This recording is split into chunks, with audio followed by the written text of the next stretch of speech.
Chương trình của chúng tôi đang được phát sóng ở ngay trên nền tảng Microsoft Teams mà quý vị đang tham gia.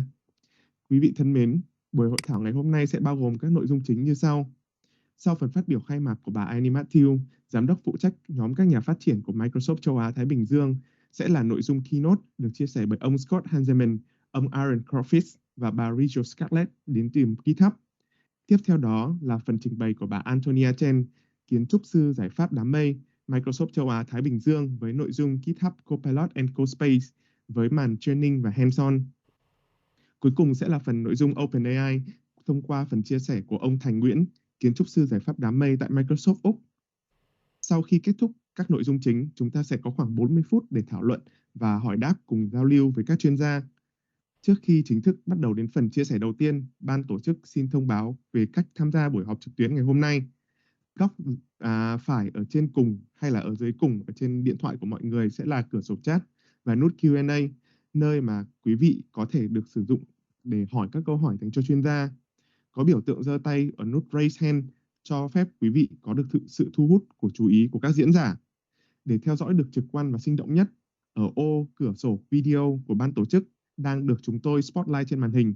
Quý vị hãy nhấn vào nút 3 chấm ở phía dưới rồi chọn Fit to Frame để có được hình ảnh đẹp nhất. Ngoài ra, quý vị cũng có thể tương tác với các biểu tượng có sẵn trên phần mềm Teams để cổ vũ cho các diễn giả, chuyên gia cũng như là ban tổ chức chương trình nhé. Mở đầu của chương trình, xin mời phần phát biểu khai mạc của bà Annie Matthew, Giám đốc phụ trách nhóm các nhà phát triển của Microsoft châu Á-Thái Bình Dương. Xin mời bà. Hello and welcome. Today is a special place and time, especially because platform shifts are in the air. There's a sense of anticipation that something big is unfolding around us. AI is going to profoundly change how we work and how every organization operates. Every existing app is going to be reinvented with AI, and we are going to see new apps be built with AI that weren't possible before. Maybe the most exciting time that I've experienced in my career is what the power of AI is doing right now to help all of us have that moment, that ability to take something in our hands, to look at what was possible, what was impossible and becoming possible now, and then going and doing something great with it. Now, there's an incredible amount of attention being paid right now to what's happening with the rapid progress with this AI models. These foundation models that we are calling them now, and in particular, like the rapid pace of innovation that's being driven by OpenAI in their partnership with Microsoft. We really are setting the pace of innovation in the field of AI right now.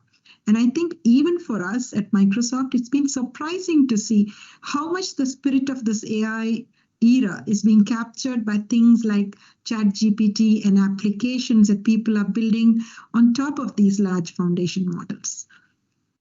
The reason this partnership between OpenAI and Microsoft has been so successful is that we really do have an end-to-end platform for building AI applications. We built the world's most powerful supercomputers.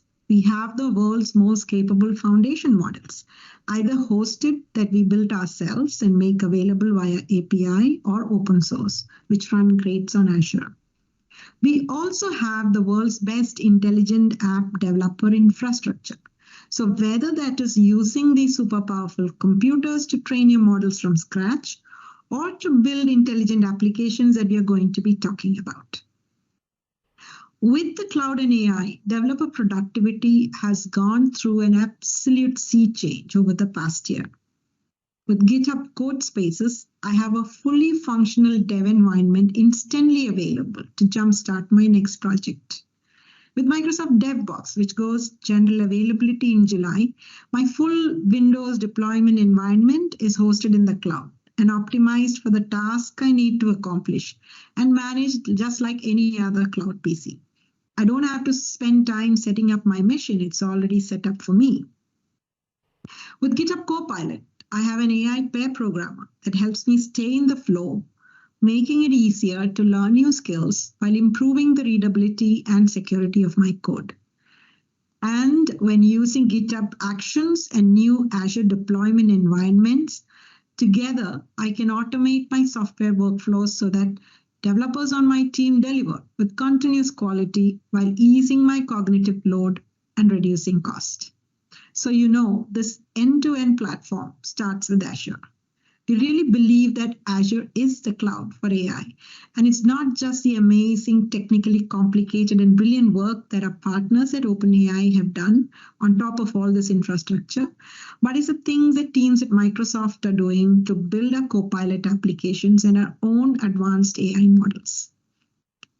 Recently at Build, we unveiled a whole bunch of Copilots, and Satya said in the keynote that it's almost as if we woke up on January 1st and decided to do a whole bunch of press releases. But it's really been years of work where we built a platform for building Copilots that has enabled us to do these amazing releases that we have been doing. And we're sharing with you all today some of those patterns that have helped us build Copilots and showing you and opening up our platform so that you can build Copilots of your own. We build our Copilots with a common architectural stack, and we are now making it available so that everyone can build their own AI apps and Copilots.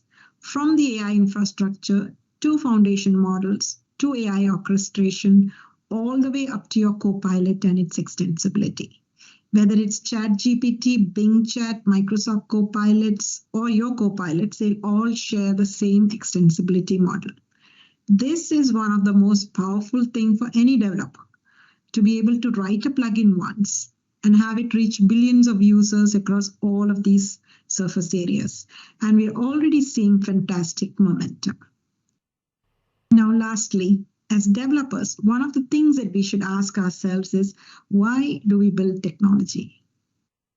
The positive relationship between technology and economic growth has been evident for a long time. But it's not just economic growth.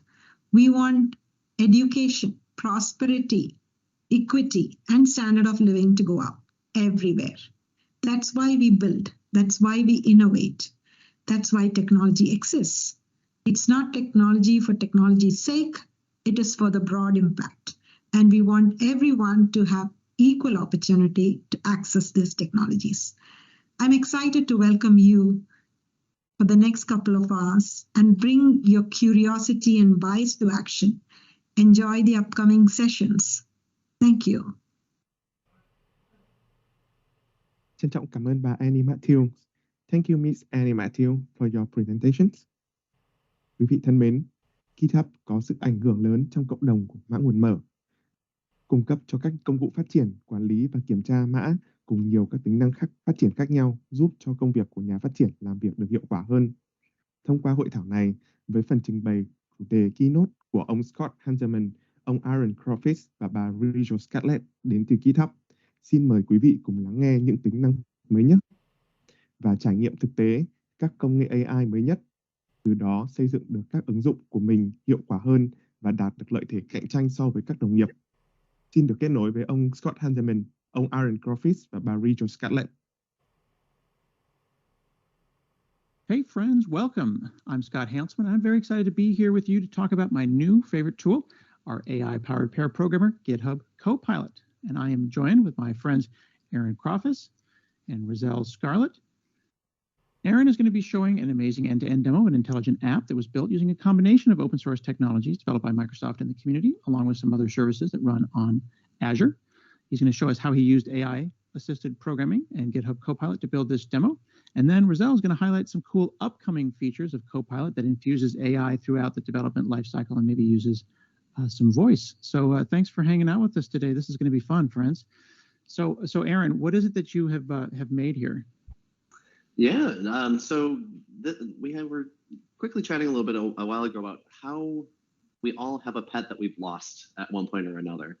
Might be a dog, might be a cat, or some other type of pet where they might run away, get off leash, but usually what you end up doing is having to go around, staple up signs, text your neighbors, let them know. But what we were thinking is, well, we all have like tons and tons of photos on our phones and our camera rolls of our pet. Why can't we use some of the latest and greatest AI technologies to help make that process a little bit easier? So I'll go ahead and share my screen and walk through the new Pet Spotter application. So with Pet Spotter, you can take all those photos that are on your phone's camera roll, fine-tune image classification model, And then if someone were to come around and find your pet later on, they snap a quick photo and it instantly matches to your pet, reuniting them with you. And to make this possible, we've actually integrated a lot of different open source technologies and technologies within Azure to make this possible. So you'll see the laundry list of amazing services here, but more importantly, it all comes together into our architecture here. So you'll see that we're running a front-end Blazor app. We're using the Dapper distributed application runtime with all the different building blocks such as pub/sub, output bindings, state management. And then we're running just a simple Python backend, which in turn will talk to Azure Machine Learning to both do our model training and then offer an inference endpoint. So it all comes together into this cloud-native application that can run locally on your machine or in a GitHub Codespace using the local file system and a lightweight Redis container. Or we've made our Azure version here, which can just swap out those Dapper components to use Azure Service Bus, blob storage, or even Azure Cosmos DB. So you get all of that cloud scale with the portability. And the nice part is none of your code has to be aware of Azure or local or like have different code paths or SDKs. It all uses those Dapper building blocks. So it's very, very seamless code to cloud portability there.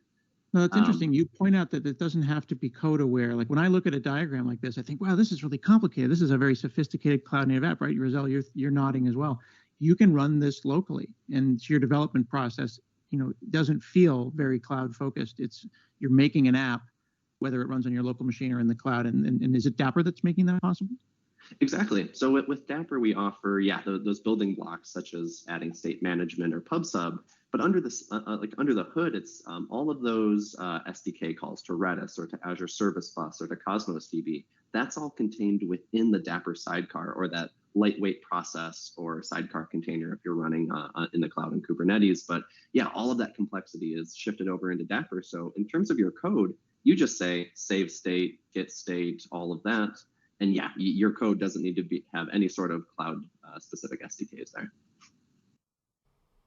Very, very cool. Okay, so this is great. So then we talked about Copilot though. Where does Copilot come in? How did Copilot make this possible? Yeah, so when I was setting forth to get going on this application, there were a lot of new technologies that I wasn't quite as familiar with. So for example, .NET, it was the first time I actually sat down to do a Blazor app, or even with the Azure Machine Learning, I was finding that I was using a lot of different libraries and technologies that were pretty unfamiliar to me. So as an example, when I was creating my pet model, I got started trying to find a lot of different getting started guides and all of that, but I was like, wait, let's see if Copilot can assist and make this possible. So I was using the new Copilot chat, which I'll open up here on the side.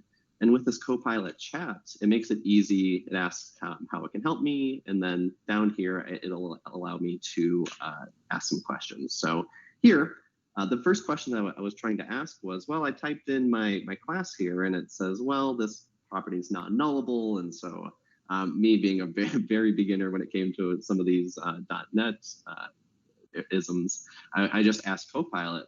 I was like, how can I get started? And I knew of constructors. I'd used some object-oriented programming before, such as Objective-C and things like that. But I just needed to know how I can get started with a default constructor here in my model. So very kind of natural language. I was asking it questions that I would ask, say, someone on my team about this. And it's said, oh, yeah, so here's your how to do your constructor. And the really cool thing is I just have to click this insert at cursor button right here. So I'll zoom in, you can see that you can either copy the code block directly, or you can just insert right out your cursor. So what I did is just insert at cursor, and here I have put it at the wrong place, add some lines in here, insert at cursor, and now I have my constructor. However, it looks like it got the braces wrong, so just Shift-Alt-F, and it reformats that document. So there I have my default constructor. Now, I wanted to add some business logic in there. So the next question that I can ask it and kind of build upon that using the context is, well, I want the ID to be just a new GUID string. So I can just say, make ID a new GUID string. So each pet gets a unique GUID. And it's like, yep, here you go. There's the GUID, new GUID to string. I can just drop it in right there. And just like that, I now have the little bit of .NET I need to make that possible. And I can continue on this saying like, make the default state new, and you can continue customizing it from there. So I had a lot of fun as I was learning about .NET and getting going here with GitHub Copilot. That's really awesome. I love how it has like context of the file that you have open. I'm curious if you found any like tips and tricks on making sure that like either GitHub Copilot through writing comments or Copilot chat like produce the like desired results for you, because sometimes I know that like I'll like write a question and it doesn't give me exactly what I want. So any thoughts or tips on that? Yeah, great questions. Yeah, as I was getting going, you mentioned that there also is like the inline GitHub Copilot as well, where you can start typing some things and it'll try and guess and try to kind of guess. And you can also hit Control Enter and it'll kind of synthesize a bunch of solutions for you. So yeah, so when I was trying to decide between should I do something here inline or should I use kind of the synthesized solutions, I found that the natural language portion was really handy because very often, like when you start typing some code, like, yeah, comments can also help as well, where you can say something like, let's say there's the pet name, and then you can use that little hint there to generate the pet name. So I found that kind of the blend of using the right comments and then synthesizing some more advanced solutions, or if I couldn't get the comments to work, or I really needed to have some specific questions there, the chat with the natural language ability helped immensely. But yeah, I'd say little hints wherever you can. You can drop in just a little comment. You can, if you notice that something isn't quite right, where you need like a pet first name, you can add this in, and then it uses that information just to pop down here. And then you can get, there it goes, and uses the information from above to generate the pet first name. So yeah, a lot of different ways to drop those hints in. That's awesome. Thank you. Now, this brings up a number of really interesting points here, Aaron, because what you're doing is you're showing that Copilot is kind of multimodal. There's IntelliSense, which is the you type and you hit dot, and there's IntelliCode, where it anticipates your line and what you're about to type. And then there's Copilot, and all those three features are working together. And then you're seeing this preview of the Copilot chat that'll be available to folks in the future. And that Copilot chat, as Rizal, very rightly points out, has this context. Like, you didn't just go and like save yourself a Google with Bing. You didn't just save yourself a web search, right? Rizal said that there's that context there. So it knows about your code. It's watching that context in the tab. And I think that's the real magic, is that extra bit of context, isn't it? Yeah, exactly. And like a lot of the cases, I found that I knew just enough to get started. I knew what I was looking for, and like usually it would just be a quick Google search, like how do I add Dapper to a .NET app? But I can just, using the context here, now I can say just now add a Dapper client and save the pet's state using a new method. I can save pet state. And just like using that context, I knew that I needed a Dapper client, and I knew that I needed to integrate that. And just like that, it uses all of that context. It knows that this is going to be the import using the Dapper client library there. And then all I have to do is just drop in this one method underneath. And again, Shift-Alt-F reformats, and just like that, it's still a little bit of work I need to do to specify the store name here. So this one will be pets. So it gets me 99% of the way there, where I now have my Dapper client, and then I can save my pet state just like that. How much did you feel you could trust it? Like, did you feel like it got you? You said 90%, 99% there. I don't think it's always 99% of the way there. Did it ever confidently generate nonsense that you had to find your way around?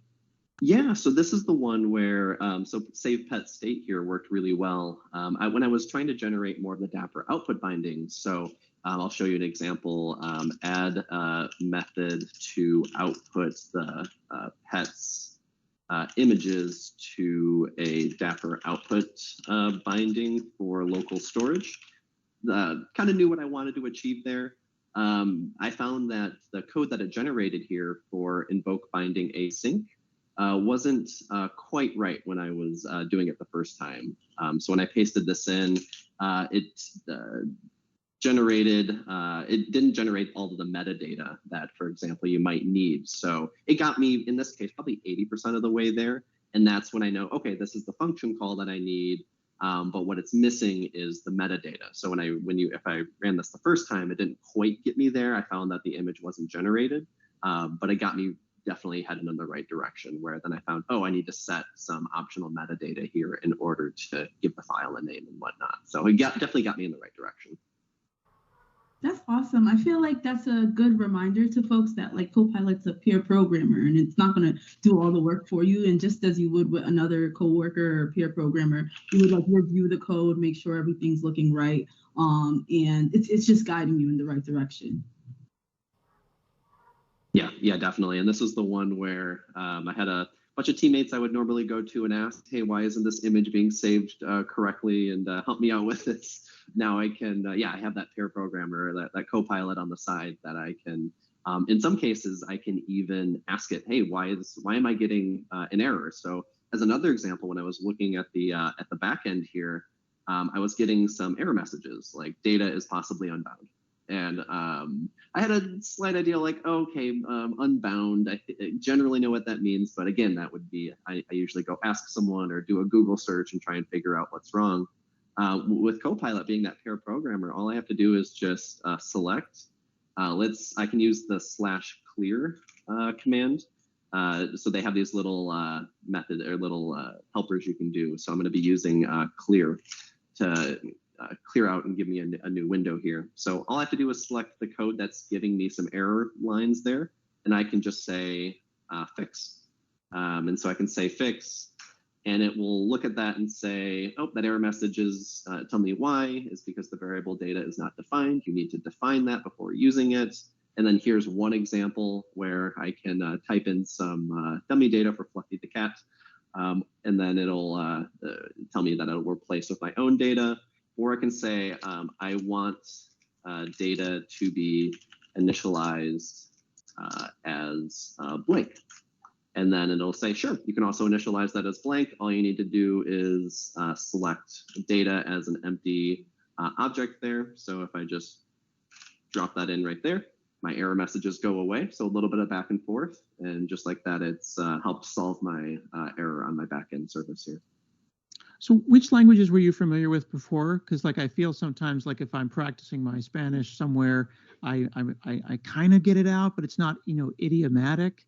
Were you a Python person before or a .NET person before? And how much did you feel like you were in over your head during this process? Yeah, so I started out my career with Objective-C doing iOS applications. So I knew enough about object-oriented programming to kind of know the basics. But just like you said, like kind of switching with languages, it's like spoken language is very similar with coding languages, where I knew, okay, I think a constructor is what I need, but how do I apply this to .NET? Like, what are the specifics? And I think that's where Copilot made the huge difference for me, which is, yeah, I knew what I was looking for. I just didn't know how to express it in the exact in pieces of the language. And that's where I got the most value out of Copilot is I was like, okay, Objective-C, I need a constructor to initialize the instance of this resource. And I'm just like, and so I knew what I was looking for. Copilot's like, oh yeah, in .NET, this is what it looks like. And even in Python, I've spent a lot of time in Python, but in this case, it was giving me an error because I was only exercising the happy path, which is if it actually retrieves that. So trying to think through, okay, there's going to be this other path if the call to Dapper fails. And so Copilot was able to say, I was like, how do I protect against that? And as we just saw in Copilot's like, oh yeah, in Python, here's what you're trying to do. So it made it really, really easy to like take like, okay, I know the concepts, but how do I actually put pen to paper or cursor to VS Code window in this case? Very cool, very cool. And then, this is the code part. You still have to deploy it. You have to get it up into the cloud. Like it seems to understand Dapper. It seems to understand Python and C#. Did it help you deploy this? Did it help you with things like YAML and Docker files and things like that? Yeah, definitely. So when I was getting ready to do a Docker file for this, again, I knew that I needed a Docker file. I knew that I needed to do a build and some sort of like entry point and all of that. And I remember even thinking back, well, I know VS Code does this in the Docker extension somewhere, but I didn't know like what to click, where to dig in, all of that. So just like I would ask someone in the office or like one of my friends, or I can ask Copilot as saying, I need a Docker file for my Blazor app, Pet Spotter. And I was like, that's what I'm trying to achieve here. So I just type that in, and Copilot comes back and says, yep, here you go. For .NET, you're going to need the SDK as the build environment. You're going to need to set a working directory, copy your project file and do a restore. You're going to need to copy in the rest and publish it and do all of that. So it just made it really easy to say, oh yeah, that looks like the Docker file. But you'll notice that kind of being that it's kind of that pair programmer and that assistant, there's a couple things that we need to, that aren't quite right that we need to dive into. You see that it's using .NET 5 when I was using .NET 7 in my app. You'll notice that it didn't have, if you look at the back end here, you'll see that, or the front end, I should say, you'll notice that the Docker file is in a directory above, so it's not indexing it quite right. So in order to fix that, all we have to say is, for example, use .NET 7 instead of 5, and just using that context from that chat, and it'll be like, oh, yep, here's the correct image tag using .NET 7, and then and I'll say my app is in the Pet Spotter.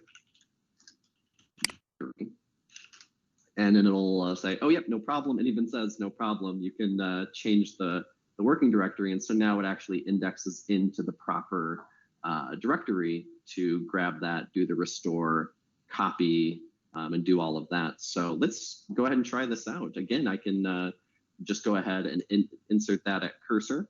And go ahead and hit save. And now I'm ready to build and run this. And now I was sitting there, I'm like, okay, what's the command again? It's like Docker build, but I have to tag it. Like what's the exact command for that? So I was like, how can I build and run this on Docker desktop?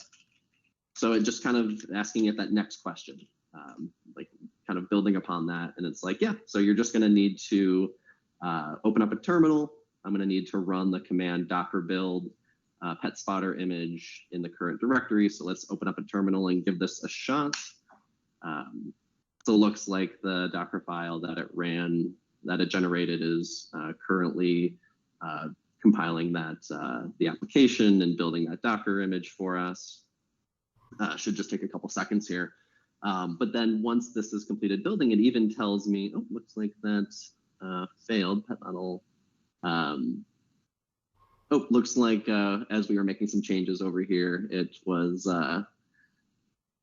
caused some errors. So let's revert back to the older model. This is good. This is why we do things like this, because it's not going to get it right on the first try. Again, we are using the Copilot chat, which is a version that not everyone has right now. Not everyone has Copilot chat. You know, you do have Copilot available to you, folks that are watching, where you can put in comments in English in your code, and it will generate code. We have access, of course, to IntelliCode and IntelliSense. In this example here, where you're using Copilot chat, it's worth pointing out also that Aaron's got little auto suggestions about what the next thing will be. So when you went and asked it, how do I run this in Docker, it actually made a little suggestion that that might be the next thing for you to ask, which I thought was super cool as well. Yeah, it's definitely, it's knowing what will the next question I have be. So it's already knowing like these are going to be the next steps. But yeah, once I return my pet model to the proper state there, it built correctly. And then it even knows that, yeah, you just need to run Docker run, specifying the name and the image. So let's go ahead and copy this command, paste it in here. And just like that, it's spun up a instance of my container, and then I can just pop open a browser, go to localhost 8080. Oops. Localhost 8080. And now we have our pet spotter application up and running in my Docker container. I can go in, report a lost pet, or I can go in and report that I found a pet here. So yeah, the Copilot made it super easy, not just generating my code and getting started, but also building that Docker file, the Docker file definition itself, building it on my machine, running it locally, and then I can even click the suggested action here, which will say, here's the next steps you will take to get into something like Microsoft Azure. Very cool. Now, again, important to our friends that are watching to remember that Copilot is kind of like a family of interaction models. The chat example that we'll see in the future on our own machines. There's other interaction models that we can see as well, whether it be in the comments as an autocomplete, or of course, if I go to Bing Chat and I put something in there, it wouldn't have the context of the project that I'm working on. Like Rizal pointed out at the beginning, it's cool that it's integrated inside of VS right here. Yeah, no, it's been a huge accelerator as I was getting down to do Pet Spotter. Just one quick final thing that I wanted to show how this really kind of not only accelerated me for writing code, but helped me understand it at a deeper level. So just to kind of finish up, so CADA, or Kubernetes Event-Driven Autoscaling, was something that I'd actually hadn't used before. It's a really popular open source project for taking your applications, such as like your front-end container and your back-end container, and scaling them out, like making more instances of that particular pod on your Kubernetes cluster. So that way, if you get a ton of traffic all at once, you need to make sure there's more backends available to handle all that request. So I was following kind of their documentation and looking at their websites, and they had this really great example of what a scaler would look like in its YAML definition here using Azure Service Bus. But what I was trying to kind of understand, which would help me in the Pet Spotter application, is what is this actually doing? What's a scale target ref? What's a trigger? What are all these things? Well, with Copilot, there's actually one more quick command I want to show, which is explain. Where with explain, you can explain step by step how any sort of selected code actually works. And this works, I found it works with all the languages that are part of Pet Spotter, .NET, Python, or even in this case, YAML. So let's give it a shot. So you'll see that on the left, I've selected my YAML. I'm just going to type explain. And now it is telling me, yeah, the code above is written in YAML, describes a Kubernetes scaled object. And it even says the scaled target ref specifies deployment that should be scaled. The min replica count specifies the number of replicas. So it actually goes line by line and shows me and explains to me how each of those fit in. And then from there, you can say, customize it and tune it from there. But not only does it help generate the code, but it actually, from an example that I pulled from the CADA website, it explained all of the fields instead of me having to go dig through endless reference documentation. So it saved me a ton of time there as well. So it's been a great experience as I've been getting going on the Pet Spotter app. Very cool. Well, thanks for sharing that, Aaron. Let's turn our attention over to Rizal right now, who has a really interesting demo of another way to use Copilot and what she ended up writing. Awesome. Thank you so much. All right, so I love the Copilot chat feature that we just showed. It's one of our things in technical preview, but right now what is available to you is you can use GitHub Copilot right in your editor by writing comments. So what I'm gonna do right now is a demo I really like to do, and I'm gonna end up sending a tweet with Copilot. One of the cool things here is I don't know Python. I'm more of a JavaScript developer, so this is gonna help guide me. What I like to do in the beginning, let me just click right here to make sure we got it. What I like to do in the beginning is give Copilot the entire context of what I'm trying to do. So on the first line, I'll tell it I'm going to send a tweet to Twitter using the Tweety library. So on the next line, we can already see that it has that context of what I want to do. So it's suggesting that I import the Tweety library. So I'm going to go ahead and start typing it. Created a comment for me. Import. Autocomplete's kind of popping in at the same time. So imported Tweety here. Now it's also noticing that I want to import the config file where my variables are being stored, or my API like tokens and secrets and stuff like that, which I really like that it's doing that. So I'm going to go ahead and import the config file. after that, what I want to do, and it's probably used to me using this same folder, and it's also probably used to just the context of using Tweepy as well. So the next thing I want to do is I want to create a client with Tweepy.client, and I want to like pass in my consumer key, my consumer secret, and access tokens as arguments so I can connect to the client. So I'm going to accept that comment, and on the next line, it should start to try to like fill it out for me. So all I'm doing is like tabbing, which is pretty cool, pretty easy for me. And maybe in the future, I'll have to like reformat it a little bit like we saw Aaron do earlier, but we'll see what happens. Next thing I want to do is I want to go ahead and create a variable for what I want the tweet to say, like some text. So it is already suggesting that for me. And I'll tell it that I want to say I wrote this tweet with Copilot, and I went to a new line with Copilot, and I'll end it right there. Maybe I'll put an exclamation mark. On the next line, what I'm expecting it to do is create a variable that says tweet, and then also have that text inside of it. So let's see if it does it. Okay, maybe not. I'll trigger it a little bit by starting the word tweet equals, and then it's trying. That's not exactly what I wanted. Let's say I wrote this tweet with Copilot. Call it a day. All right. Next thing I want to do is I actually want to like send the tweet itself. So I'm going to create a comment that says send tweet, and let's see what happens on the next line. And as we see, sometimes it's making suggestions that I don't always want, which is why it's important to like continue to review like the code that it's writing and the code that you're writing, because at the end of the day, you're responsible for the code and it's just a peer programmer helping you out. So I'm going to go ahead and send the tweet, and it's already suggesting that I use the client create tweet method, which I really like because the Twitter API has two different versions. It has API v1 and API v2. And for API v2, it's actually using the create tweet method. So I prefer that. It went ahead and wrote it for me and also stored it in a variable called response. And then I want to kind of print the results of the response. So I'm going to ask it to print response. It's already like knows that I want to do that. Love it. And then I'm going to press print response. And now I want to run it in my terminal. And let's see. I might just create a new, like, yeah, there we go.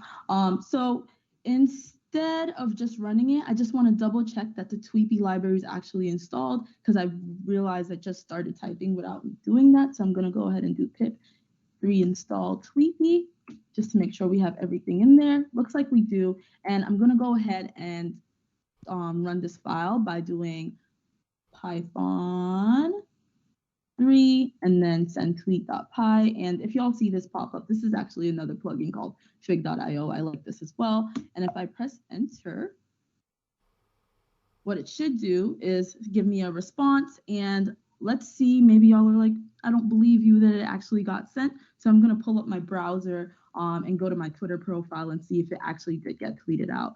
I'm just going to make this small really quick, or minimize it, I mean to say, and I'm going to pull over my browser, and I'm going to go to my profile, and what we should see is a couple seconds ago, 24 seconds ago, it says I wrote this tweet with Copilot. So that's just an example of the fact that you can use Copilot to write in a language that you might not be familiar with, or with an API or service that you haven't been able to use before. That's it. That is really cool. That's examples from both of you of being a programmer in one language, but entering an unfamiliar space and still being made successful because your helpful pair programmer buddy Copilot is there. And again, we could do these things by, as I joke, Googling with Bing or Stack Overflowing, or even asking questions of a friend. I think we can still do all of those things, but that additional bit of context that Copilot provides as it's watching us code, as we saw, seeing things that Roselle may have typed before, or examples that you had done before, Aaron. It's always helping, it's always learning, and hopefully we'll continue to get much, much better. Thanks, both of you, for spending time with us today. Yeah, thanks so much. I even learned a bunch. I was watching just that demo right now and saw the config. I've never seen that before. So, and like just seeing tab and just seeing it pull in the right arguments was, I'm going to go try that right now and have some fun with that.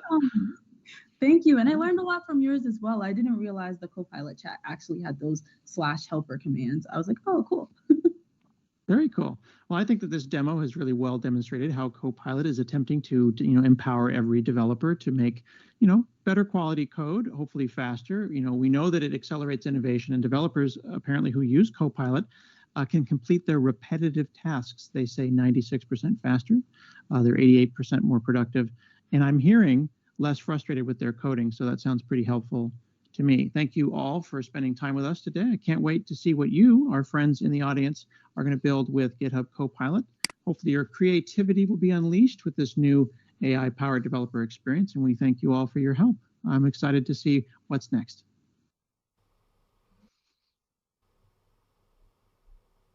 Xin cảm ơn ông Scott Hanselman, ông Aaron Crawford và bà Rachel Scarlett vì phần chia sẻ rất hữu ích vừa rồi. Thank you, Mr. Scott Hanselman, Mr. Aaron Crawford, and Mrs. Rachel Scarlett for your presentations. Mọi câu hỏi của quý khách có thể là được đặt ở trên phần Q&A hoặc là phần chat box, và chúng tôi sẽ cố gắng trả lời cho quý khách trong khoảng thời gian sớm nhất. Nhưng mọi người hãy luôn luôn nhớ rằng là sẽ có một phần general Q&A sau khi kết thúc chương trình này ạ.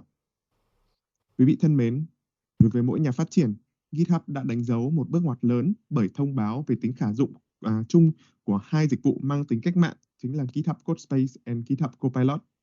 Codespace là một môi trường phát triển được lưu trữ trên đám mây và có thể truy cập thông tin trình duyệt ghép chỉ bằng một cú nhấp chuột, với giao diện đồ họa giống như IDE Visual Studio Code cục bộ. GitHub Copilot là một lập trình viên cặp được hỗ trợ bởi AI, cung cấp các đề xuất tự động giúp hoàn thành các việc mà bạn viết mã bằng các ngôn ngữ lập trình khác nhau. Công cụ tạo code bằng trí tuệ nhân tạo AI giúp nâng cao hiệu quả với ít thời gian hơn và cũng như là ít công sức hơn. Quý vị có thể hưởng lợi như thế nào với những dịch vụ này? Hãy cùng khám phá qua nội dung GitHub Copilot and Codespace Training and Hands-ons với phần trình bày của bà Antonia Chen, kiến trúc sư giải pháp đám mây Microsoft châu Á Thái Bình Dương. Xin mời bộ phận kỹ thuật có thể kết nối với bà Antonia Chen và cũng như là interpreter của chúng ta ngày hôm nay để chúng ta có thể bắt đầu được chương trình luôn ạ. Xin cảm ơn.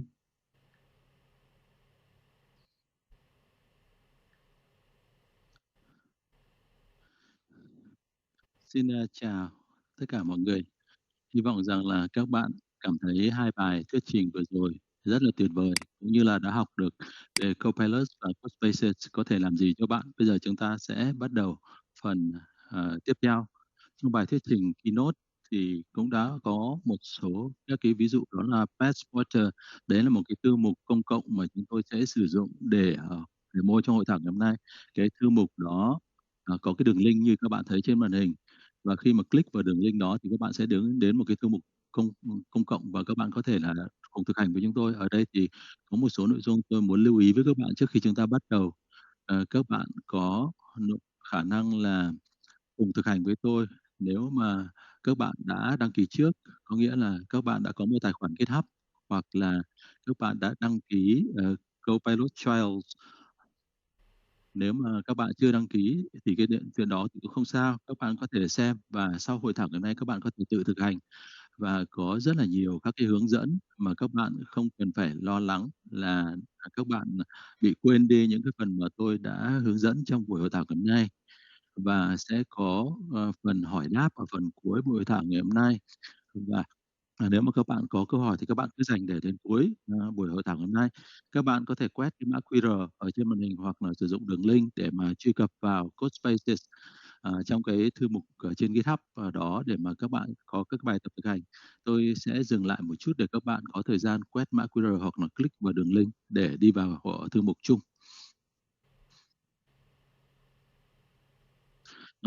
Thế thì bây giờ chúng ta sẽ bắt đầu. Và cái thư mục này nó cũng giống như là cái thư mục mà các bạn đã nhìn thấy trong bài keynote vừa nãy. Nếu mà các bạn vào trang chủ, các bạn sẽ nhìn thấy ở trong phần README có tất cả những cái công nghệ khác nhau mà được sử dụng trong cái ví dụ này. Ví dụ như là cũng đã được đề cập đến trong phần trước, thì đây là một cái ví dụ khá là phức tạp. Nó sử dụng rất là nhiều công nghệ khác nhau. Ví dụ như là công nghệ machine learning, hoặc là sử dụng hạ tầng như là code, hoặc là công nghệ containers như là Dapper. Và mục tiêu của chúng tôi đó là chia sẻ với các bạn rằng là một ứng dụng rất là phức tạp cũng có thể là được chạy ở trong Codespaces mà không cần phải bỏ nhiều công sức. Và như các bạn thì nhìn thấy ở đây, các bạn có thể dành thời gian riêng trong lúc rảnh rỗi của mình để mà nghiên cứu cái lưu đồ này. Nhưng mà ý tưởng chính ở đây đó là cái đường link ở đây, đó là cái đường link workshop. Các bạn click vào đường link workshop ở đây thì nó sẽ đưa các bạn tới cái phần cung cấp các cái phần hướng dẫn các bài thực hành này mà các bạn hoàn toàn có thể làm theo thôi. Và đây chính là cái nơi mà các bạn có thể là cùng tôi thực hành. Và bây giờ chúng ta sẽ quay trở về cái thư mục chính. Đây chính là cái nơi mà tôi có thể chia sẻ với các bạn cái cách để mà các bạn có thể bắt đầu sử dụng Codespaces.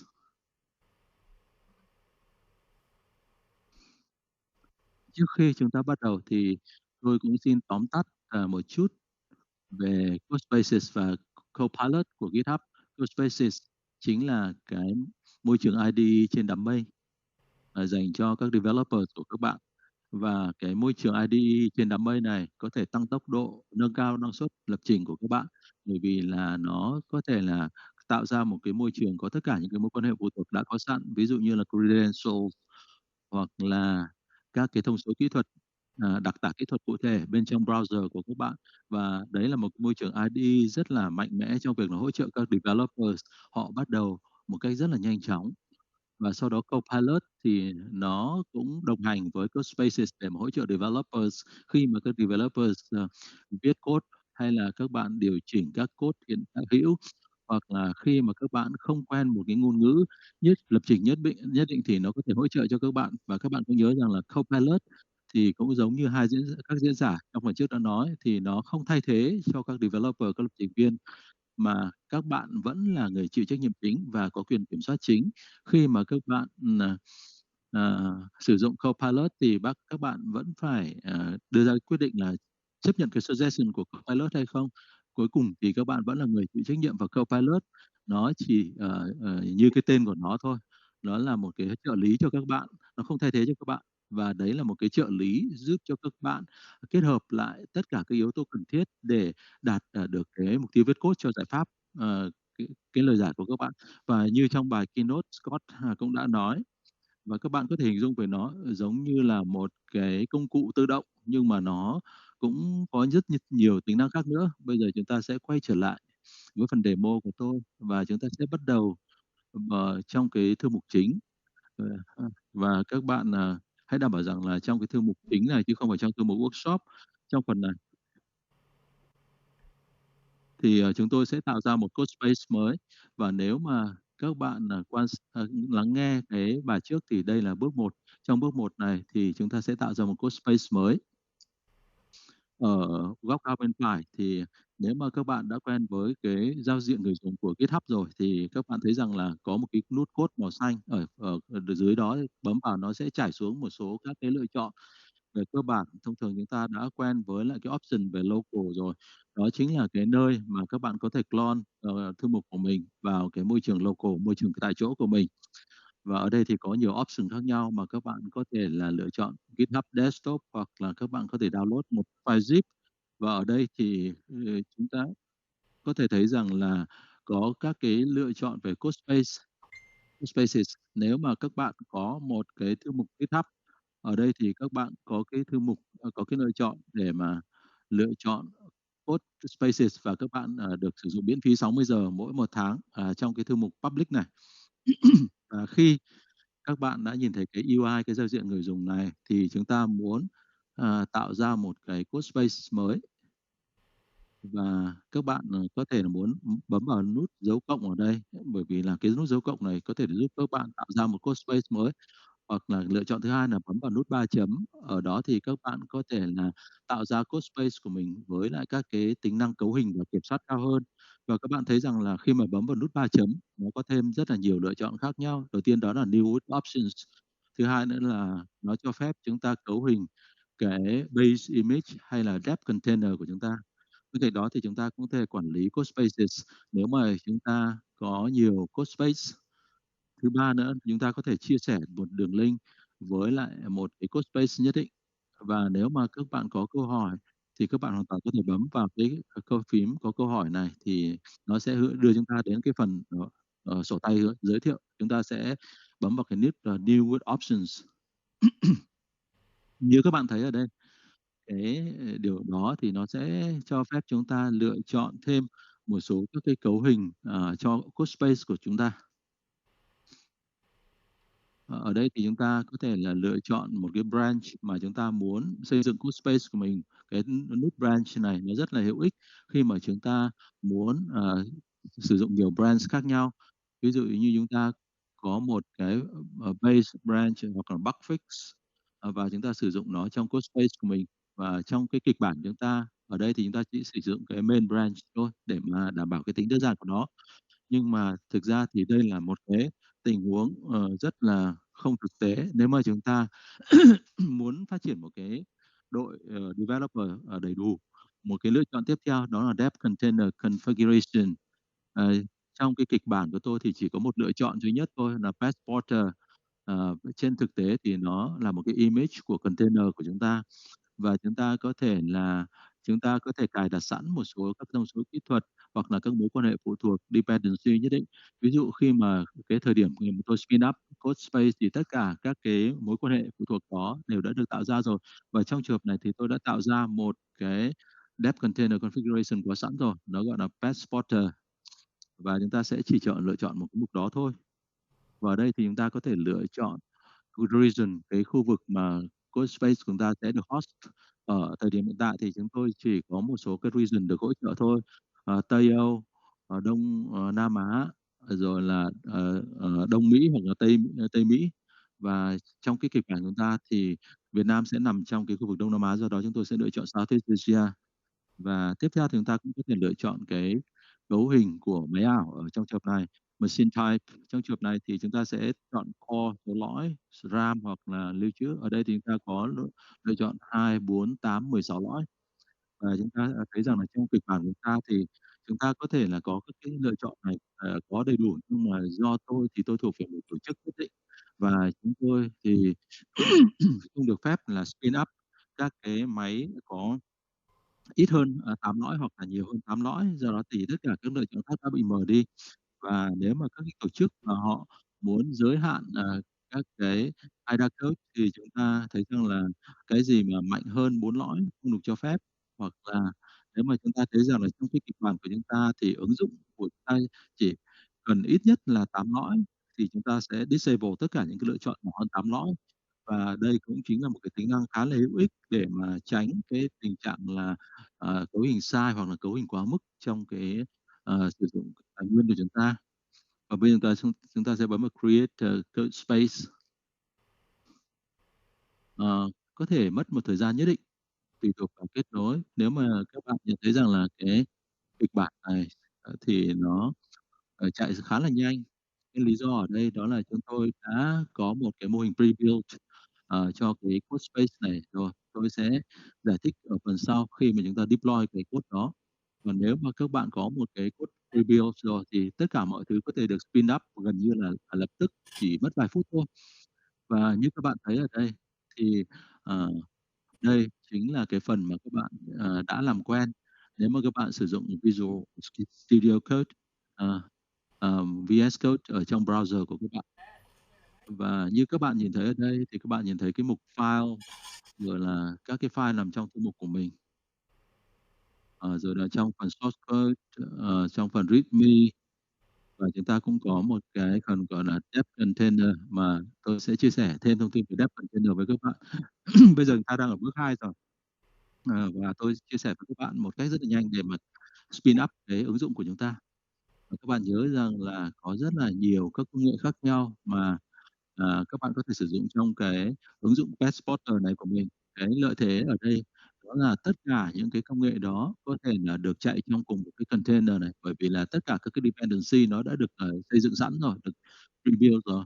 Chúng ta hãy chọn cái Run and Debug và chúng ta bấm vào cái nút tam giác màu xanh này để chạy nó. Và chúng ta sẽ thấy rằng là chúng ta sẽ thấy cả cái phần front-end và back-end, run cả phần front-end và phần back-end của ứng dụng.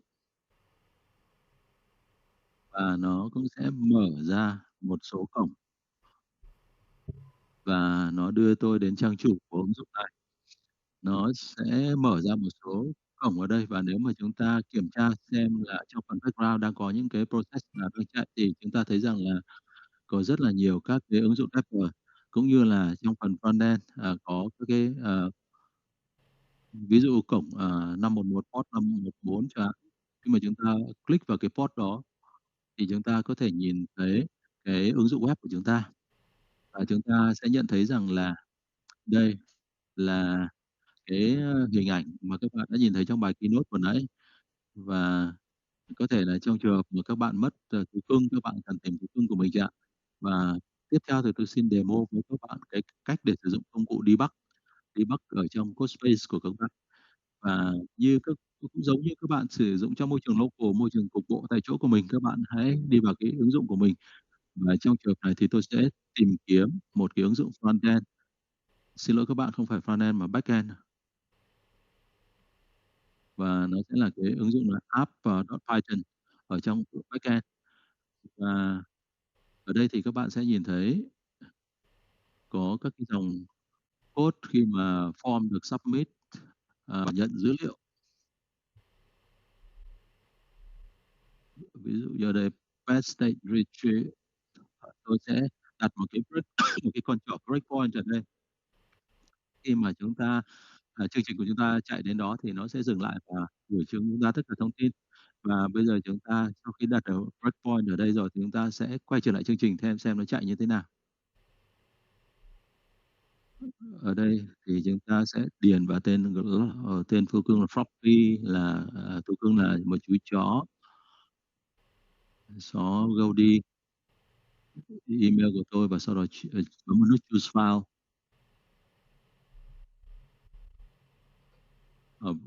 Choose file để mà tìm kiếm cái bức ảnh của thú cưng của mình đã bị mất để mà đăng lên cái ứng dụng này. Và sau đó bấm vào nút submit, và chúng ta sẽ thấy có một cái chấm màu đỏ trên browser cho thấy rằng là nó đã đạt đến cái breakpoint mà chúng ta đặt trong code ở chỗ này. Và chúng ta thấy bên tay trái này thì đấy là những cái thông tin nó đã được gửi nhận, và chúng ta thấy rằng là có tên Floppy, hoặc là một loại thú cưng là dog, hoặc là loại Goldie mà tôi đã nhập vào. Và chúng ta có thể nhìn thấy các cái image, hình ảnh cũng đã được lưu trữ ở trên hệ thống. Đó là cái hình ảnh image mà tôi đã upload lên vừa nãy. Và cái điều đó thì thấy rằng là khi Codespace nó hoạt động thì nó cũng hoạt động y chang như là cái môi trường ID trên desktop của các bạn hoặc là trên laptop của các bạn. Và cái sự khác biệt duy nhất đó là các bạn hoàn toàn có thể chạy nó ở trên browser. Và đây là một cái tính năng rất là mạnh, bởi vì là hiện nay các bạn hoàn toàn có thể chạy trên iPad, trên tablet, bất kỳ một cái tính năng nào hoặc thiết bị nào cho phép chúng ta mở một trình duyệt ra thì các bạn hoàn toàn có thể là thực hiện coding ở trên đó, bởi vì tất cả các cái tài nguyên tính toán nó nằm trên đám mây chứ không phải nằm trên thiết bị cục bộ. Bây giờ chúng ta sẽ dừng cái tính năng debugger lại và chúng ta sẽ quay trở lại để mà nghiên cứu xem thì chúng ta có thể là cấu hình môi trường container đang chạy ứng dụng này như thế nào. Và chúng ta đã nói về depth tree. Depth tree thì nó định nghĩa ra các cái cấu hình của Codespaces của chúng ta. Cái file mà chúng ta quan tâm đó là cái file depth container.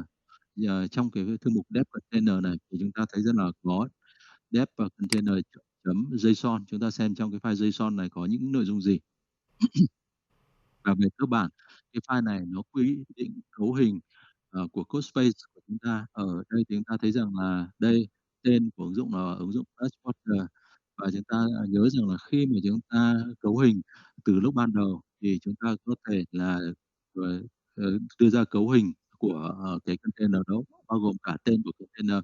Tiếp theo thì chúng ta sẽ xác định base image của nó, và trong cái kịch bản này thì chúng ta đang sử dụng cái phiên bản vanilla của Microsoft, nó chứa .NET 7.0.